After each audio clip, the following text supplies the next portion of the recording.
Привет, друзья!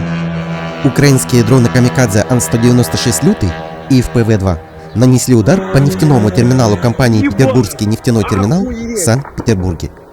Удары зафиксированы местными жителями с разных ракурсов.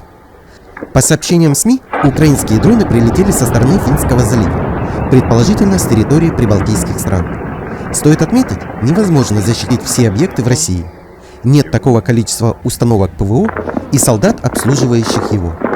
Одно из решений – создание эшелонированного пояса ПВО вокруг Украины. Но оно так и не реализовано.